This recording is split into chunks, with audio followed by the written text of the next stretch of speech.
I did it. I finally moved my SIM card. I'm no longer using the iPhone 15 Pro Max. I'm using the S24 Ultra now. And I'm pretty excited about this. Due to some extenuating circumstances, I know a lot of folks are like, why are you using an iPhone? You don't like iPhone. Yes, I don't like iPhone. I usually carry one. I have it as like a secondary phone. But over the last couple of months, I've had it as a primary phone because of family stuff going on. Some of you guys and gals know that my mom passed away a few weeks ago. Well, she started kind of getting really sick about the time that the iPhone 15 series phones came out. So I was testing it, and then we got involved in all these group chats, and then my mom, wanted to use FaceTime and things like that, and just made things more simple for her. So I made a commitment then that I would, for the ease of everything else, go ahead and continue having my primary SIM card in there. And one thing that I hate about the iPhone 15 Pro Max, eSIM only. Now, I know if you're outside the U.S., you don't have that problem, but if you're inside the U.S., like I am, I just remember to have my AirPod in.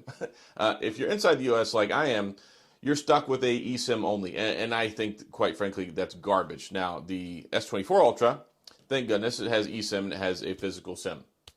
So this is my daily driver right now, my primary phone number in here, and I have been so happy.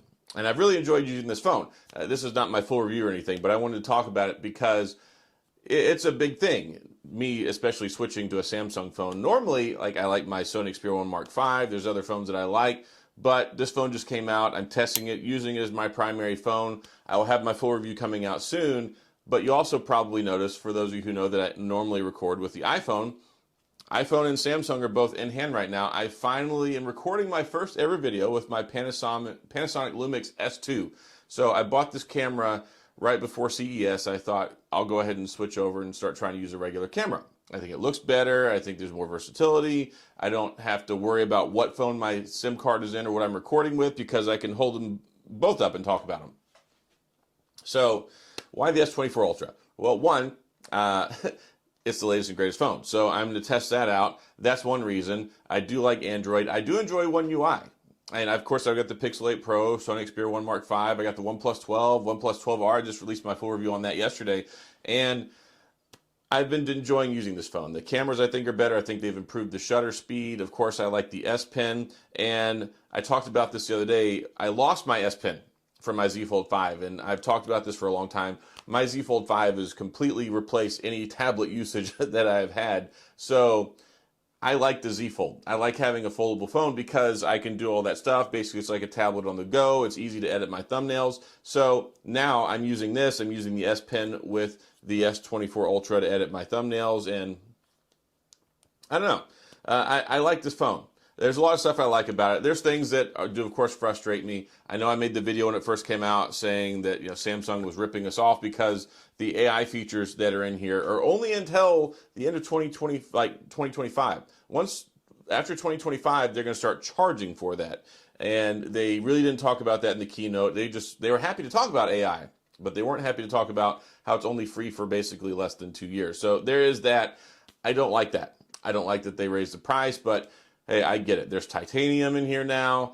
We've got the new telephoto camera. It's got a 5 times telephoto instead of a 10 times, but you can still do the 100 times super zoom. And I made a YouTube short about that, and it actually works out pretty well. It works perfectly fine for my needs. So now you can do portrait shots 1 times, 3 times, and 5 times. I like that. 5,000 milliamp battery. It's got DeX. It's got wireless DeX for people who like to use those things. Super bright screen. And I know there's been a lot of controversy about this screen. Because people are saying it looks washed out. They're saying it's not as vibrant. Look, Samsung phones historically are oversaturated. And I think Samsung even admitted this time that they tuned it this way on purpose.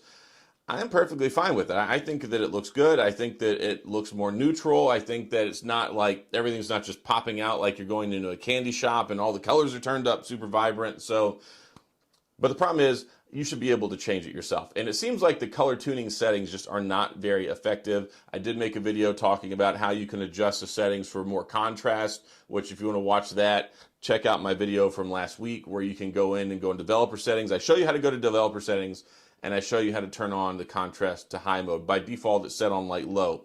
So that helps things pop a little bit more. But beautiful phone, flat display now, super bright screen, Samsung Snapdragon 8 Generation 3. And it remains to be seen how it's going to work out with the AI. Like, the AI features on here are pretty cool. They work fairly well. I have no complaints there, but I want to see where it goes with that direction in the future, because we've been promised a lot on the AI frontier. I need a little bit more than like voice translation and circle to search, especially when circle to search is not even a unique to Samsung thing. In the keynote, they're like, oh yeah, we've got circle to search. And then Google put out a tweet right after the event, or even during the event. They're like, oh yeah, we have it too, because it's ours. So there is that. But yeah, I like to use big, powerful, shiny flagship phones. This is the latest and greatest. I'm making content on it right now. I made quite a bit of content already, and it seems to be doing pretty well. Most people seem to be pretty happy with the phone. It's been a big upgrade for some folks. If you've got an S20, S21, Note 20 Ultra, anything like that, you're going to love this phone. There's going to be so many improvements in battery life, so many improvements in performance, so many improvements in the camera. You got the 200 megapixel camera, you've got the nightography and all that stuff. So I think that Samsung's done a good job here. But I don't like the fact that it costs more money, and I don't like that eventually we're going to have to pay for the AI features, which is not the end of the world. I mean, I'm going to get rid of this next year anyway. When the S25 series comes out, I will get the S25 Ultra. I will trade this in.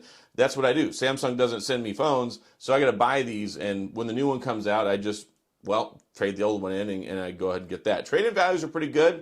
Of course, pre-orders are gone. There were some pretty good pre-order deals. I hope if you wanted it, you got it on pre-order, but that's not what this video is about. Basically, I switched back to this because I wanted to get back to Android. I'm sick and tired of my iPhone. Now, that doesn't mean that I don't mind carrying it as a secondary phone. I do have a SIM card in here. I'm still carrying it. There are things that I need to use it for, like Apple Pay with my kids. They all use Apple Pay all the time. I'm always having to send them money and approve purchases. iMessage, group chats, certain things like that. But as a daily driver, as what I primarily communicate on, when I do my texting on, when I do my business on, it is such a breath of fresh air coming back to this phone, having the ability to multitask. I love the haptic feedback that's on it. And one thing that's highly underrated, most people don't really think about, when you have an iPhone and you want to use the swipe gestures, like you want to swipe to go back, you can only swipe one direction. Like if you swipe from the right, it doesn't go back. You can swipe from the left and it goes back. If you have an Android phone, or like in this case we have the S24 Ultra, it's pretty neat because, well, what you can do is you can swipe from the right side or the left side, and it will take you back. So that's something that's really nice, especially for one-handed use and ergonomics and things like that.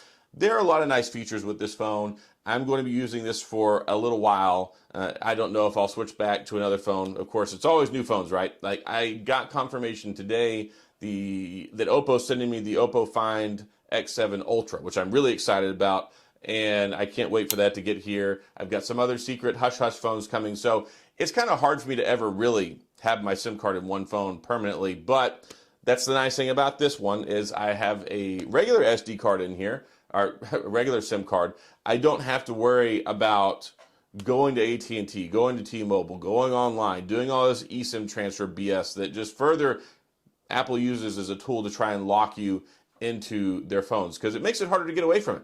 So I like that stuff. I've really been enjoying using this phone. Battery life has been good. I love the screen on it. S Pen, I've been using it a lot more than I traditionally use it. And this is what I'm going to use for the foreseeable future until, I got to change it again. But I'm so happy to be away from the Apple iPhone 15 Pro Max. So like I said, it's a good phone. I think it's probably the best iPhone they've ever made. Like, I don't think it's a bad phone. It's just not for me as a daily driver. It's okay as a secondary phone. It's okay. I don't mind enjoying some of the features and different things like that, but I'm so happy to be back on Android. I'm happy to be using this S24 Ultra that I bought, and I'm happy to make more content on it. So stay tuned for that. Hopefully this sounded okay. I'm using a new microphone and a new camera for the very first time ever. There's going to be some growing pains. You're probably going to see other videos that I still film with the iPhone, but this gives me options, and it gives me some more capabilities that I didn't have. I mean, shoot, this is like a $2,000 camera.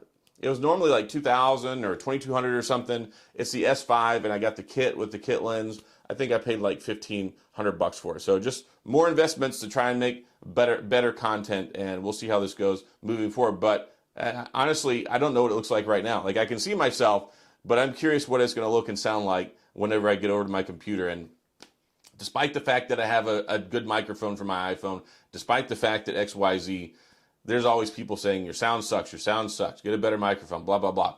I did. I bought another microphone. I bought a whole nother camera. So we'll see how this pans out. But yeah, I switched, and I'm pretty happy about it. So that's all I've got. If you have any questions or comments, please go down to the comment section. I'll do my best to get back with you. If you enjoyed the video, if you found this helpful, please hit the like and the subscribe button and the little notification bell if you want updates when new videos come out. And as always, thanks for being here. I appreciate you watching.